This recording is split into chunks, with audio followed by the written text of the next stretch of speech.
ខ្ញុំចង់សួរបងថាចេះតើតើជាមួយនឹងនយោបាយធ្វើដំណើររបស់បងប្អូនជាដើមពេលយើងទៅពេលដែលពួកគាត់ធ្វើដំណើរមកសាលាមានការរអាក់រអួលឬក៏បញ្ហាក៏ដូចជាឧបសគ្គអីផ្សេងដែរទេបងបាទអាចមានដូចពីព្រោះថានៅតំបន់ដាច់ស្រយាលវិញនេះគឺយើងដឹងស្រាប់ហើយតំបន់ខ្លះគឺមានភាពលំបាកដោយសារកត្តាផ្លូវអញ្ចឹង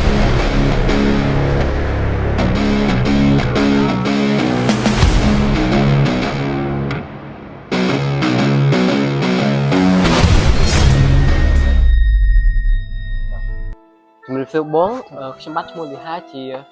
ក្រុមសមាជិកនៃមកពីខាងក្រុម LCH គ្រប់តើបងអាចណែនាំឈ្មោះនិងខ្លួនរបស់បងបានទេ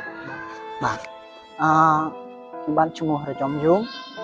ឥឡូវសប្តាហ៍ខ្ញុំរស់នៅភូមិបាក់កុំឃុំបញ្ញាស្រុកអយដាខេត្តរតន៍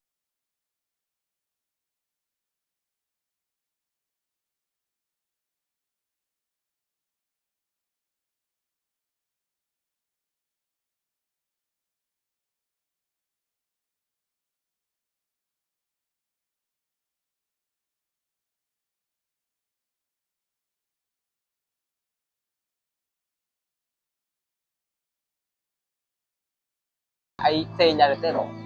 បាទអាចមានដូចពីព្រោះថានៅតំបន់ដាច់ស្រយាលវិញនេះគឺយើងដឹងស្រាប់ហើយតំបន់ខ្លះគឺមានភាពលំបាកដោយសារកត្តាផ្លូវអញ្ចឹង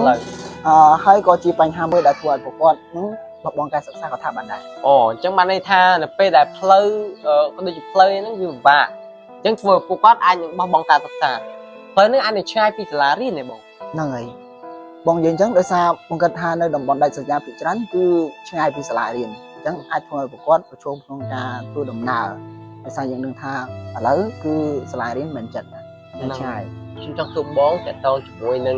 កត្តាជីវភាពរបស់បងប្អូនជាដើមពេលយើងតែពួកគាត់រស់នៅតំបន់ដាច់ស្រយាលនេះ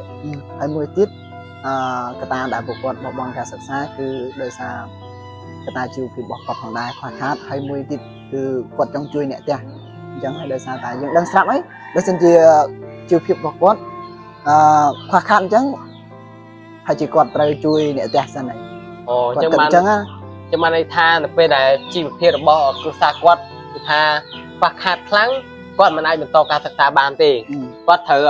ដកខ្លួនចេញពីការសិក្សាក៏ដូចជាបោះបង់ការសិក្សាដើម្បីទៅជួយផ្គត់ផ្គង់គ្រួសាររបស់គាត់ហ្នឹងហើយអូខេបងចំណែកការនិយាយស្ដីក៏ដូចជាកម្រិតនៃវប្បធម៌របស់ពួកគាត់